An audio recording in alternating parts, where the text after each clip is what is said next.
All right, so without further ado, Wayne Williams. Woo! Okay. So I appreciate being here. I've had my history with Young Life is actually, I'll give you a little bit of background with some of the stuff that's up here, is in my sophomore and junior year of high school, I attended a Young Life group inside Spokane Valley. I've known Lori Hine and also Tom Davis. I've been part of Family Life work for a long time, and also Crew in support. I got some friends that are inside that area, so it's been a real honor to be here when Jeff asked me to come in and talk with you. And I've really enjoyed my time with Jeff and Lily and just getting together. Today, I share some of this information with you. I'll just hit.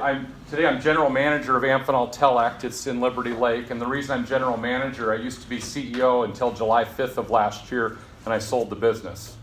So I'm in this part right now in my life. I'm still a hired gun for the business. It's in telecommunications. We sell to Google, Facebook, Sprint, AT&T, T-Mobile, Verizon. They're all in our top customer area. And so I'm in this transition. I'm going to be. I still work inside the business. My middle son, Spencer, will be coming up and taking over as general manager this year from me. And at the end of this year, I'm going to have a series of choices that I have to make because I'm under contract until the end of this year. And those choices, they're all about choices, and that's what I'm going to talk to you a little bit about today in this time, is there are choices to make because I'm in this transition time and I'm in a refiring time, and each one of us, every time we're looking at things, it's always about refiring. Where's God leading us and where He's taking us into that? So my hope today a little bit is I've met my whole life. If Jeff called me up, I got to be careful. You can get a lot of calls and people call up and get introduced, and usually the first thing that I'm concerned about is people asking for money. And then, but it's great because relationship to me comes before anything. I'm going to just take a quick snapshot. Back in 2000, I had the business that I was leading and I was CEO at. I was ready to take public. It was worth $1.9 billion, $275 million, and I had 7 businesses all around the world and 2,400 employees. In 24 months, I was down to 500 employees and 60 million, and I started shutting all these businesses down. And so the last 17 years has been my biggest part of my growth because it's growth inside the valley. But what happened was we had the dot-com bust. It preceded the real estate bust that most of you have had some familiarity with in 07 and 08. And so I've spent a lot of time in mentoring and meeting with people. I'm here today, as we were talking today, Lily told me, she goes, well, I appreciate you sharing with me what is going on in your life right now, because as I'm getting ready for this, I have been taxed in the most interesting way with this, and it hasn't all been easy. And she said, I appreciate you sharing all this. And I said, well, a lot of people hope just to get the cream, but I deliver the crap too. So hopefully I'll share with you a little bit of that. So I'm going to talk to you a little bit today on 3 key points, and it's really about succession, and then it's about boundaries, and then it's about margin. Succession, I am a real believer in succession. Jeff asked me there when I was trying to do the tech stuff, like what was that thing we were talking about? And I really do believe, I love the millennials. I'm the antithesis of probably my generation. I'm a transitionist. I'm the last of the baby boomers. And so my kids that today are 31, 28, and 25, and they all have 3 of our grandkids right now. They're in that generation right there, and I really feel like a lot of times when people attack a millennial and they attack that way, what they should be doing is attacking themselves for allowing whatever they're talking about to happen. And so that's the first thing. The second thing is I'm not as concerned about what came before me as I am about what the legacy that I'm going to be leaving behind. And so all the time succession is, I don't know who's succeeding you, but you're always hopeful that when these things happen that you've got somebody else that's coming in behind that is ready to succeed. So my belief on succession is that the day you start your job or the day that you start whatever your ministry is or the day you're bringing somebody else into the fold is the day that they're starting to work themselves out of that role. And so we'll talk a little bit about that. On boundaries, my premise on boundaries is, as you'll see, we'll walk through that, is really that we really own. We own our boundaries that we set. And margin, it's interesting. I had a book my wife gave me 10 years ago, and I started to read it. I got through 2 chapters, and then 3 years later, I picked it back up and I got through 3 chapters. And then we went to Christmas this year. Her and I went to Mexico, and I was like 60 hours on the computer working. And she asked me how would I feel if that was my kids or grandkids doing it. And I said, ooh, that hurt. Maybe you should have read this book I gave you 10 years ago at the beginning of our trip, which was called Margin. So what I'm telling you is that I go through this struggle, and we'll have this discussion hopefully together as we walk through it. Henry Cloud, got an opportunity to work in and around him and John Townsend, but the thing as a leader that just hit me so hard, and I read this book about 4 or 5 years ago on Boundaries for Leaders, is that we get what we create or what we allow. Those are really the only 2 things. So if I turned a blind eye for something happening, I'm really strategically allowing that to happen. I'm making a decision that it is. Or I get a chance to create something as a leader. And so whatever that leadership is that you're working on inside your area, is you're going to want to be asking yourself questions on, am I creating this, what I want, or am I just sitting back and allowing it to happen and go on? And it was just powerful. This is like within the first 2 chapters of this book. I opened it up. I could have closed the book and never read the rest of it, because I realized that in my whole life in management that sometimes I'm like, oh yeah, that person, their character might be a little bit questionable, and that's it. And I just kept letting it go on and on and on but what I was doing is I was telling everybody else around me, around that person, that what they were doing was okay. That was the real strategy. It was the culture that I wanted to see exist, and so real powerful one. And I mentioned the first part of the screen, I became an elder in our church about 18 months ago. We all have this responsibility of the Great Commission, and I think that you guys embody that inside your. Mission and ministry is important. So I'm gonna put a couple of slides here. I might pull this forward just a little bit just to show you. This is the old way of leadership. I would call it the counterfeit era. So when you cover this group, you've got this real huge responsibility, because you've got people working for you. You're getting people to support you, and then you've got people that you're rallying together for ministry and for mission without pay. And then in business, they're out there. We've got people that are engaged, and so they're working with pay. But what we've done is we've always thought that the leader tells people what to do, and then that's the responsibility. So what we've done, and even parents have done this with people, we have said, well, what should we do, Mom? What should we do, Dad? And we've told them what to do. And we've demonstrated no real learning ability for whether it's love and logic or decision making that's going on. So enter the workforce, right? You're coming out of this. My generation was really big on being the recipients of what I would call this counterfeit management style. The transitioning management style, which I think is hugely powerful, is really getting more into the teams. And so this is the way that I tend to work. I've tended to work more in my life, is this transitioning. So I want a team of people around me. The team of people has to have, and Jeff mentioned strength finders, and that it has to have different strengths. Because I know my strengths, and I know what God's gifted me with, but I also know my weaknesses. And a lot of times what we'll do is we sit down and do performance management, or we want to talk to somebody about it, and what we do is we focus really on their weaknesses. And we focus on that individual's weaknesses and say, you need to do this and you need to do that. And I have really found in my life that the better thing to do is to focus on where they're strong at and try to encourage in their strength, because we know that when we get married, we know that when we have kids, we understand this stuff, that everybody's got a little bit different skill set. And I think that God's called us to be surrounded by brothers and sisters that have different skill sets. And so this management style got us better because I'm able to, in a leadership, I might have somebody that's got a really good command presence. They're deliberative. They are futuristic. They might be strategic. They might be achieving, high achievers that are on there. And there's other people that might have heavy relational side. Like my son-in-law is a videographer, and in Strength Finders, he does not have the executive or academic skill set in there. So what are you going to do? You're going to figure out a way. He does very, very well with people. He's creative and he's highly creative. So he needs to match up to who's married to my daughter, has got more of the executive administrative thing. And they're separate contractors. They contract with people. So those strengths come together. And it's not going to do us any good to tell that person, well, you need to become more administrative, or you need to become more executive level, or you need to be more relational. It's hard to do that. So you start transitioning yourself with a team. And so this is really about release and refresh. goes back to this idea of succession. Is the goal again is to try to figure out how we are releasing what our, what that individual needs to do. How are we refreshing it? So I show these lines all over the place, and these people, because you guys will run a region, you'll have people that are out there, you're gonna have different skill sets. It's interesting when you have different skill sets in people, it's easy sometimes to applaud a region, or I've done this in business, it's applaud a salesperson that covers a different group.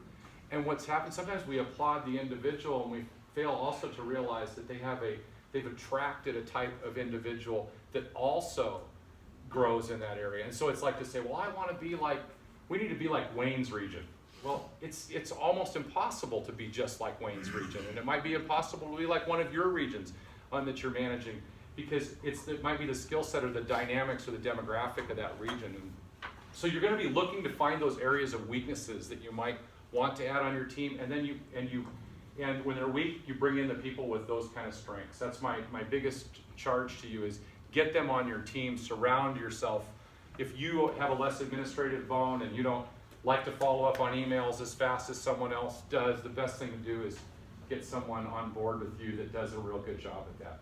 My admin, I've worked with her for 24 years. Carrie Cook. But at work, she augments, she makes me 2 times of what I could be. I literally mean that. She's got the areas she does, it's not just I'm like a 0.25% better. It's 2 times or 2 or more times better than what I could do. And so it's really something to start looking at. Who can add more time to your day than take away from it? You're always looking at that. Look for people that can add more time to your day. So I'll talk a little bit about healthy. And I want to hit these 3 things. This is your day. And I've worked in technology a long time, and Moore's Law is true, and we're always making things faster, better, stronger. But we've yet to add more than 24 hours to a day. We've not been able to do it. So we already know right now that 8 hours of rest seems to be in all the statistics about what they're recommending for our health. We already know that.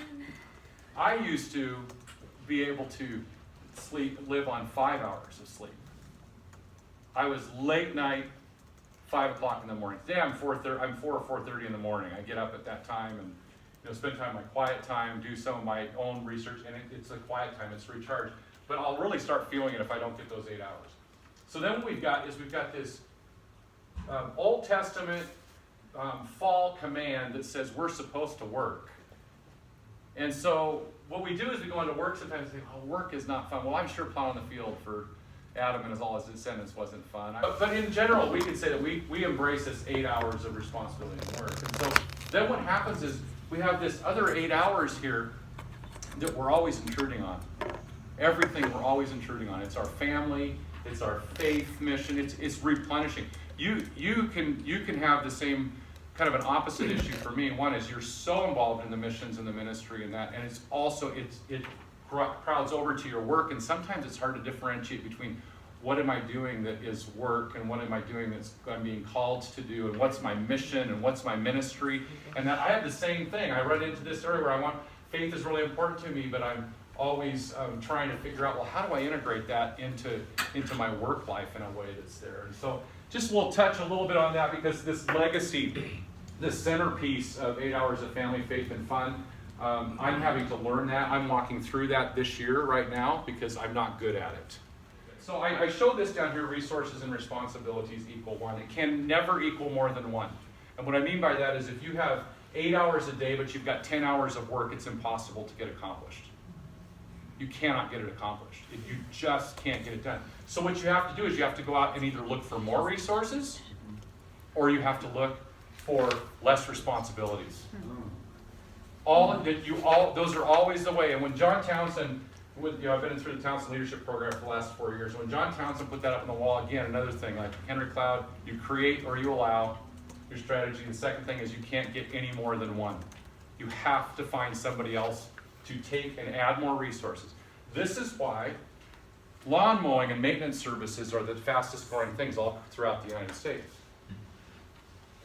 Lawn mowing is not because nobody likes to mow their lawn.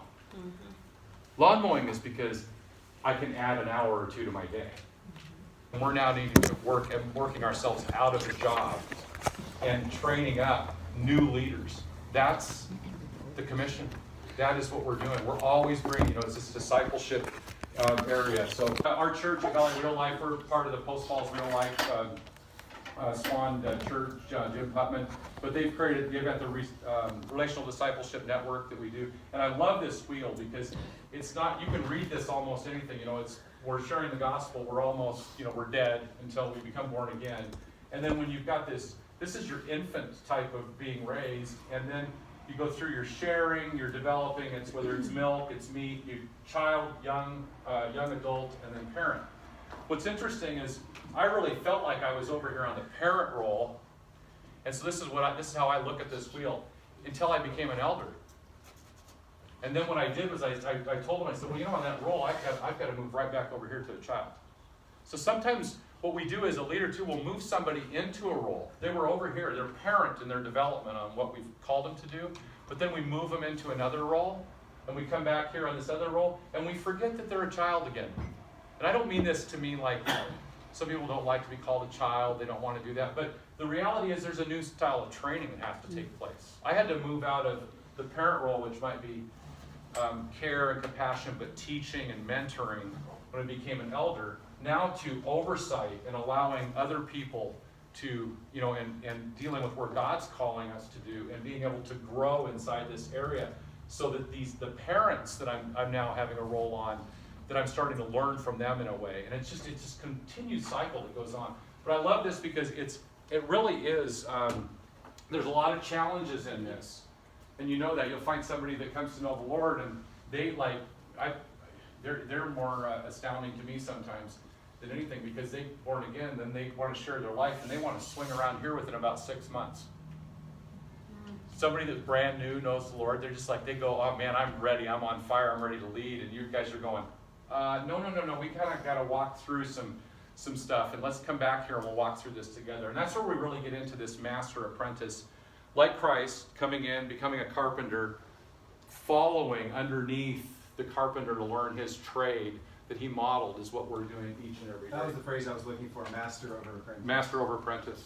Yeah, they could tell, the Renaissance with all the paintings, Michelangelo and the rest, it's really interesting because all of the people that were trained underneath those master painters that were there, people knew who they were trained under by looking at their work. Brush strokes, colors, the way it was. And so what's happening is you're leaving imprints out there with the people that are inside your own group right now that people could look back and say, I heard that said, it's the Blue Mountain region. You're going to leave different imprints that are out there with them. And so it's a real powerful challenge that we face. Well, let me back up. I want to hit this because I don't have time to go through this today. I just want to share with you that the way that I was raised, John Townsend's going to be coming out with a book this year. He's getting it written right now. It's on the 21 relational needs. And I've walked through the 21 relational needs and I could share some of these. But what we tend to do when we meet somebody with a problem is natural tendency is for us to give them structure, give them advice, and exhort our great wisdom upon them. That's our natural tendency. And I was in this category. It's really a challenge to action. We want to challenge people to action. And what we want to do is we want to dispense the truth. We want to tell them the truth. Let me tell you what it is. And when I talk to you about burning fingers instead of torching the house, this is where I'm going with this.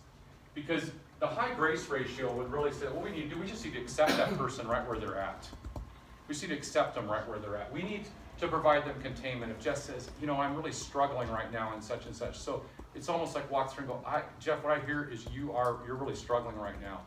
Let me hold that for you. I've got one of my counterparts that was in TLP with me. She called me up one time from Texas and said, I just need to yell about the struggle I'm having with one of my children. And I said, she goes, you have 2.5 minutes? I go, yeah. And she just ranted with me. I'm struggling. I go, I've got that. Do you need anything else? I said, no. So she said, no. And I go, okay, I'll talk to you later. When are we there instead of going, oh, well, you should do this and you should do this. We're wanting to correct. But again, we're not showing grace. And empathy. Validate their feelings, have some identification with them, and provide some comfort. These were your bottom ones. I read through every one of them. It says these are things that when people were surveyed, I don't have enough family time and personal life. Young Life doesn't help me with this. Help staff with diverse backgrounds. And when you see this, and I hope you put it out there, and when I read all these, I said, guess what? None of this is Young Life's problem. It's all the people that filled the survey out. If I filled this survey out, I would say the same thing about my job. None of it is Young Life's problem. We went back and celebrated the top 10 that were there, but these are the bottom ones. But when you read in there, is opportunity for growth advancement Young Life's problem? It's not. Businesses have been taught, everybody's been taught we're supposed to be providing this and we're supposed to be giving training. But today it's not. It's an individual's desire to want to have opportunity for advancement and growth. And then figure out what it is. You got people around you that can help you have advancement and growth. Commitment to attracting and developing diverse workplace. I find it's really hard to do this unless I've got people of diverse backgrounds in my business helping me recruit. I found that in my experience of 35 years inside a business. Training to support effective fundraising. Yeah, we provide training, but some of the best training might be to pair up with the person that's the best fundraiser, not Young Life. So I share that with you because these are things that we like. So my favorite 3-letter acronym is WTF. Why the face? See, you can come up with anything. But I want to just share with you because this is what mine is. It's willing to fail. The reason that I'm talking through this is that I was raised, and my dad still says this to this day. He just turned 79 the day before yesterday. Perfection is not an unreasonable goal. I was raised with that, and perfection is unreasonable. It's totally unreasonable. And what is that area that you're going to take a step? True failure is when we have developed wisdom and we don't utilize that wisdom. But I try never to make that same mistake twice. That's my focus, is if I can learn from that and not make that twice. The other thing is willing to fear. Is there some fear? This requires courage. You're going to face some fears there. Find somebody, and we'll touch on that. Find somebody that can help you in that area. Next biggest thing is willing to forgive. Very, very powerful thing, forgiveness. I think we modeled that by Christ in a big way, and it continues to be embodied and shared with us. And then this idea of willing to feel. When I started a Townsend program 5 years ago, I walked in and I didn't know what a feeling was. I used to, but after I went through the downturn and all I'm doing is crisis management and focusing, and I cared about people. I cared about the 2,400 people that we had. It went down to 500. I thought, oh my gosh, this was my doing and everything else. And God delivered to me a real message. He said, Wayne, those people are not your people, they're my people. So sometimes I felt like, oh gosh, I'm responsible for this and that. He goes, no, I'm the one to take care of it. I didn't work that. And then this area willing to friend. Are you a friend to somebody else? And I think a friend is somebody that's going to go a lot deeper than just this superficial area of how you doing. Tell me what you're struggling with right now. I have a lot of acquaintances, but I've got a small group of friends. I've got this little sheet that I've kind of put up here just when you guys walk through. It's kind of creating margin. And this idea that I think is great in Ecclesiastes, 2 are better than 1 because they have good return for their labor. If either of them falls down, one can help each other up, but pity anyone who falls and has no one to help them up. And this comes for every day in your life. If you're finding yourself struggling, sometimes the last place you're wanting to go to is your supervisor, your leader on where it's at. You're finding somebody else that's going to come alongside of you. So the very top is this creating margin. The one thing to look at is we talked about those 8 hours, but when you're setting goals, I think there's everything about X to Y by weighing. Like, I like the scale. My wife doesn't like the scale. I get up in the morning, I weigh every day. That sounds crazy. I just weigh. I go, oh yeah, I gained 2 pounds. Well, I know what I ate last night, so I'm not going to eat the next day. Oh, 2 pounds back down. So it's just, for me, it's just about metric. I'm not like overly obsessed by it, but I'm measuring. Nothing that doesn't have a measure doesn't move. If you don't have some sort of measurement. So what you're going to do is you're going to decide, who is this for? Is it me or is it Young Life? So that could be your group that's out there. But if it's for me, I've got to get some more balance. And then what do I want to do in this case? Let's say it's me. I want to protect my time a little more. And then when do I want to start that? It could be tomorrow. You could set it. I don't want to start that for 30 more days. I'm working on this right now. I'm working on protecting my time. The date that I started it, when I started it, was in January. I want to finish it by December of this year. I'm having to go through, it's a cathartic, therapeutic process. I mean, it really, there's a lot of stuff that happens with this. And then where do I want to go? Well, I want to go to a place where I can gain more time for my family, my friends, my ministries, faith, outside my work. That's what I really want to do in this. And why do I want to do this? Well, I really want to change so I can increase margin. I need to do it for my health, for who I am, what I'm doing. And the work really is, what do I need to do? You could have, if you pick Young Life in a situation in your group, the work might have 6 other people helping you with this. And so what I mean by there is the work. If I need to lose 10 pounds, I know I've got to do some aspect of cutting calories back and burning more calories. And so I've got to have some work done. If I'm not really good at accountability, I got to find somebody that's going to be my accountability partner to keep me in check on that. And then the win, I think it's really important always to write yourself it's likened to call, I don't mean to make it sound bad, but write yourself a tombstone. If that happened and that you won, what's your tombstone statement say? When I get to the end of that, it's like, I feel I'm gonna gain this amount of time. Walk through this, identify what your time wasters are. You got some time wasters. Time waster could be TV. What do you mean you don't have enough time? What are you watching at nighttime? TV. What's going on? We always have things that we can switch. We just remember we allow something to continue that keeps us, and we're not creating. So you're really focusing on time wasters. What is that one thing that you can release to another that you hold on to? Some of you might, I'm just trying to get some examples, and maybe I'd ask, what are right now, just for you guys, what's something that you hold on to that you could let somebody else do? Running meetings. Running meetings? It's a big one too, because if you're wanting to participate and you're responsible to run the meeting, it's impossible. And I know that, so that's a great one. And so then the final thing I would challenge you is, what protection team? I right now have a protection team. None of my protection team lives in Spokane, Washington. I have somebody from Billings, Montana, 1 from California, and 3 from Fort Worth, Texas. And so I come into this. They're guys I've gone into the well with. And this well analogy is important, but you know what they're doing? They're protecting me from myself this year. Myself is that I don't, if you gave me, if Jeff called me up and said, hey, I want you to speak for 10 times for the next month, I'd say yeah. I'd say yes. And then somebody else would call me up. I have a hard time saying no to get back to my free. So I'm just sharing with you the reality is, I'm going to have a hard time if this company comes into me because they're going to offer me a different job, not as general manager for this, but they want me to do M&A work and other stuff. And I'm preparing myself. I've got to say, no, I'm not going to do that. And so what I have to do is somebody remind me, Wayne, back 4 months ago, you said that this was not what you wanted to do. You said this is your passion. How many people know who you really are? And are they on your life team? They're going to speak that truth back into you, and will you listen when they put you in check? How do you identify your own weaknesses and then identify those strengths in others so that you can find the balance between release and refresh? Well, that's a good question. I do like the Strength Finder. I think the Strength Finder's books are great. It's $9 to $14. There's a free test or free $9 test inside the book. So if I'm putting myself a team together, we give every new employee that comes in a Strength Finder's book, have them take it, a recruit.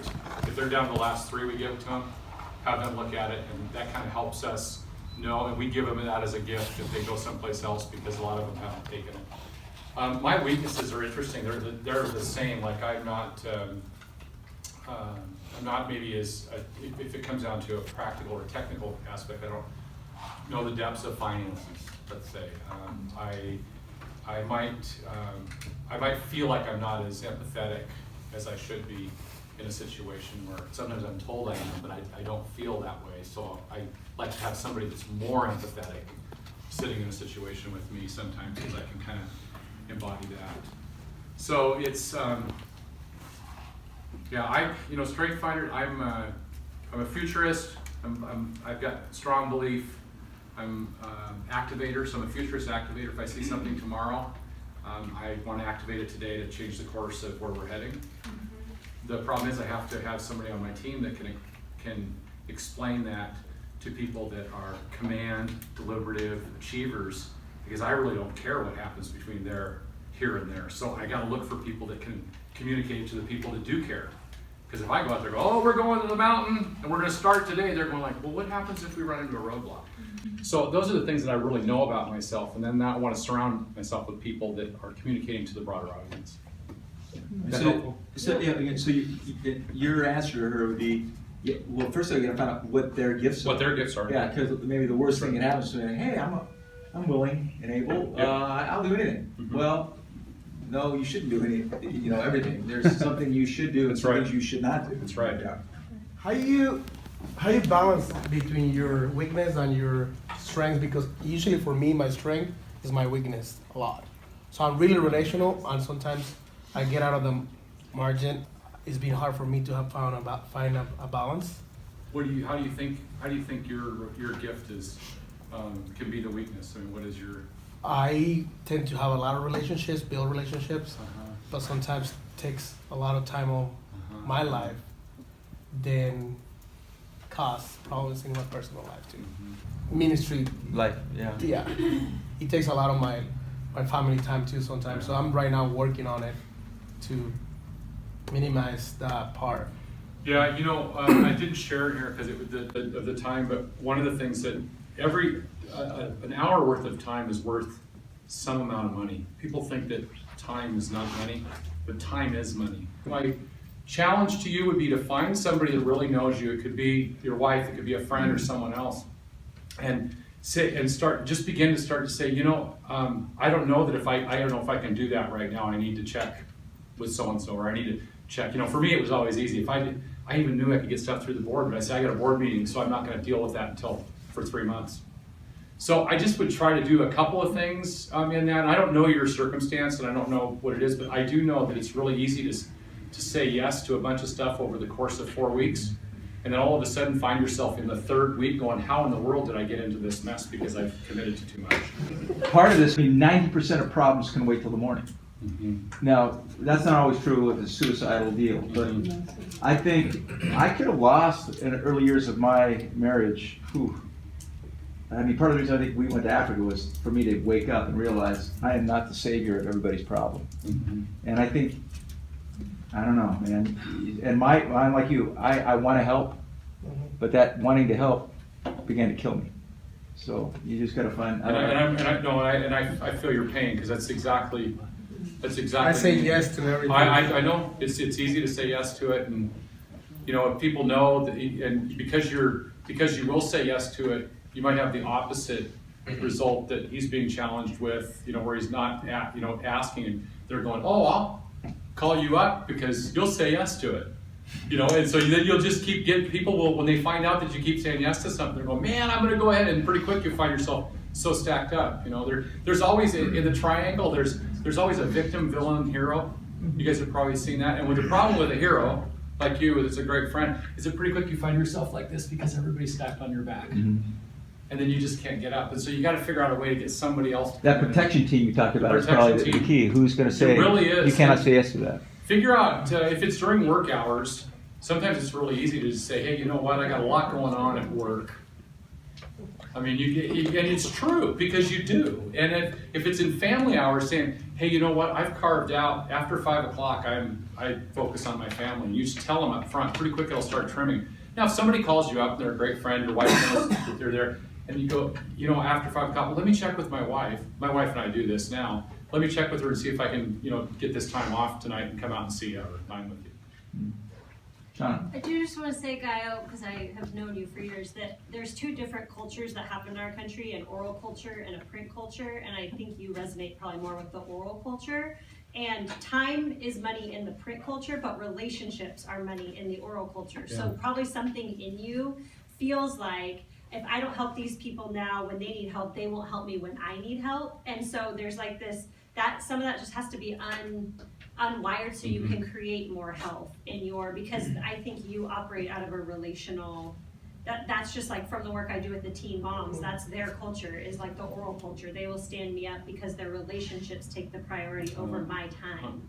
And so knowing that that's like a thing that happens in different parts of our country, like that, just remembering that some of that it will be harder for you than maybe myself or somebody else to just say, oh, this is my time, because you have the relational side of you.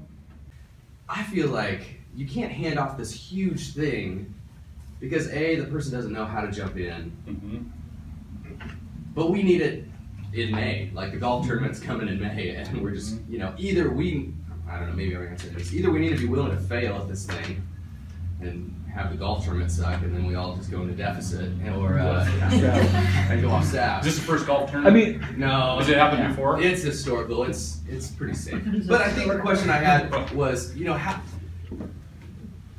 maybe It's hard when you're asking volunteers to do Nonprofit world versus corporate world. Yes. like we can't just hire them. That's our question. Yeah, ours was Yeah, around. okay, good. Ours was also around like when you're dealing with asking volunteers to take things on, or when they're getting paid for it. There's like a different, like. Here's what we got in the room, dang it. Because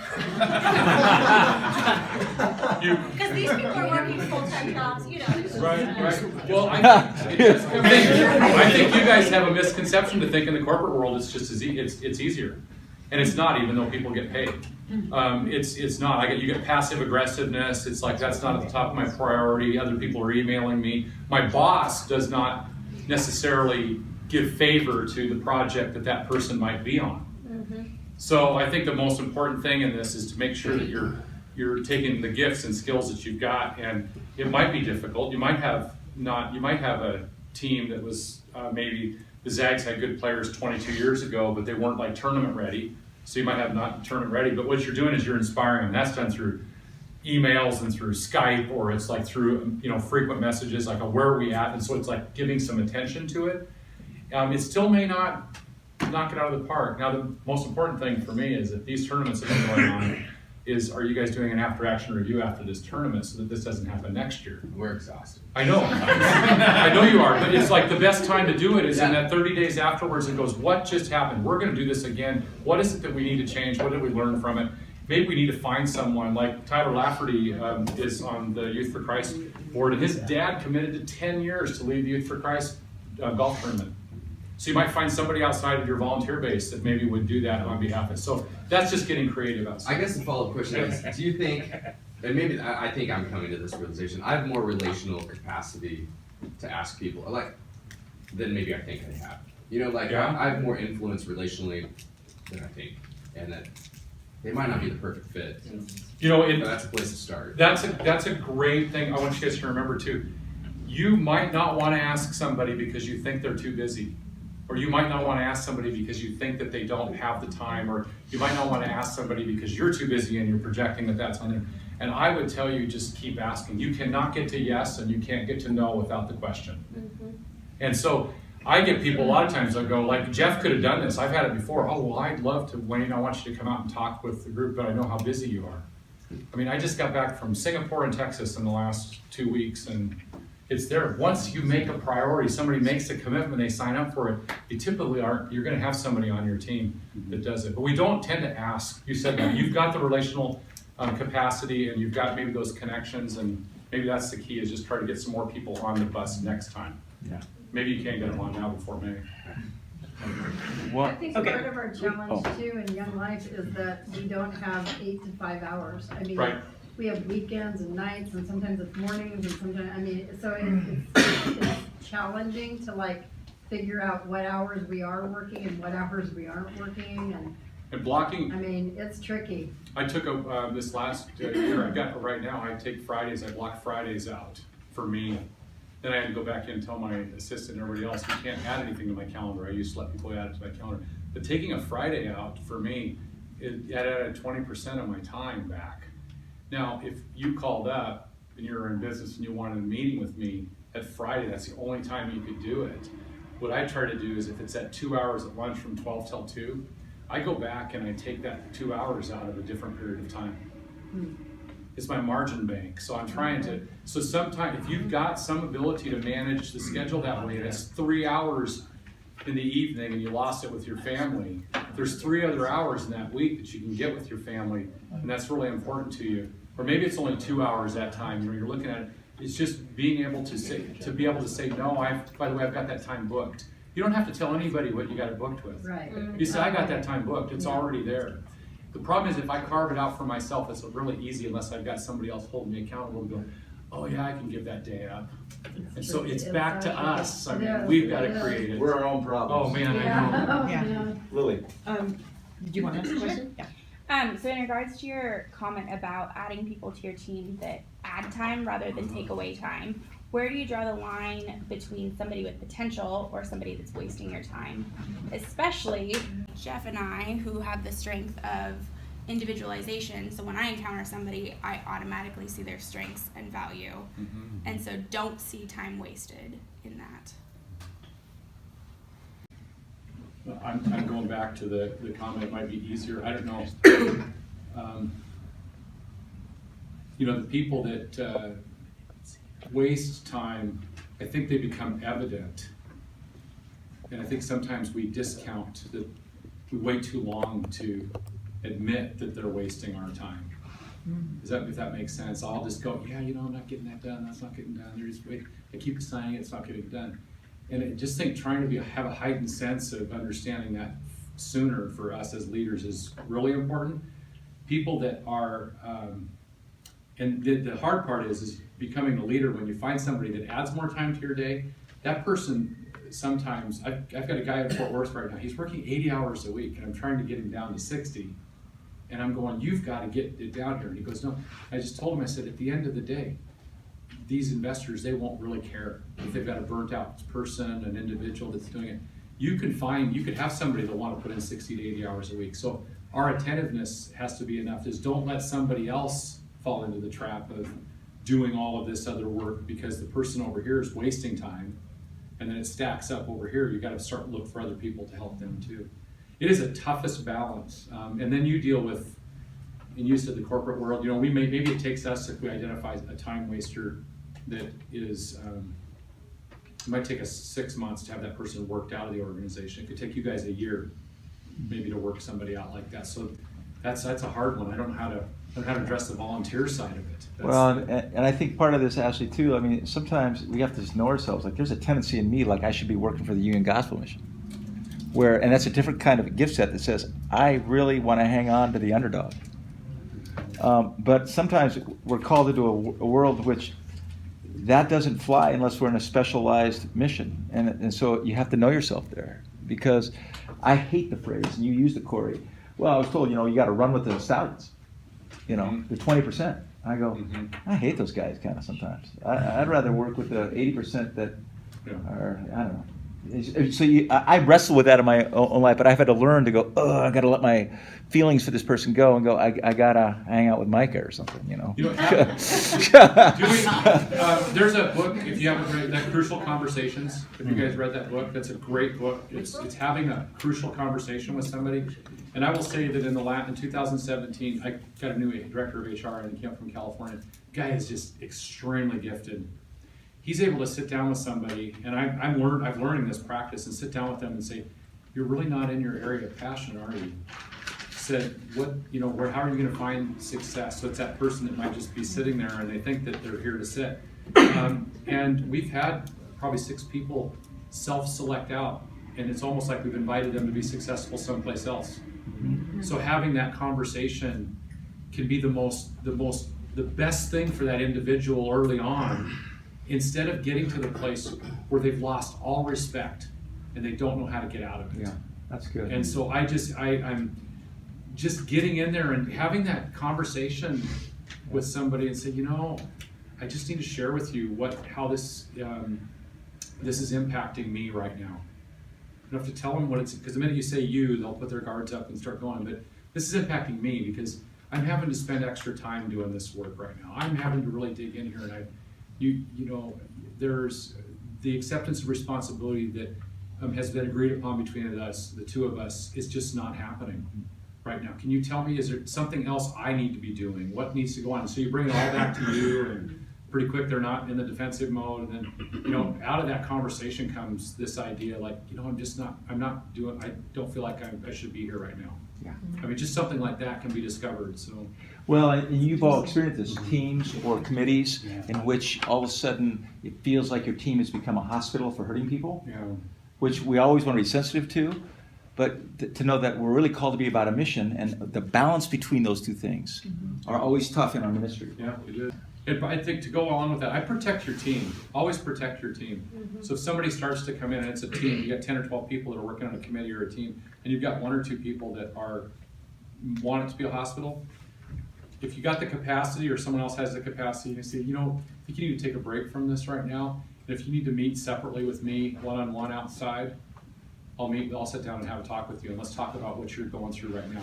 And so it carves it completely out of being a team, and your team is because your team's health is so important. How do you transition, I guess, effectively from doing to directing and not letting things fall and break and drift? Yeah, there's an old saying in sales that you'll take the best salesperson that you have and you'll make them a sales manager, and you lost your best salesperson and you've got a lousy sales manager. And so it's interesting because a lot of times people, so directing or managing, I'll just talk about that because management and leadership's different than management, and directing's sort of like management. But people want to get to a place like this, and sometimes they don't know all of the responsibilities that come along with directing. My biggest counsel would be to spend the time and the resources to pair them up with some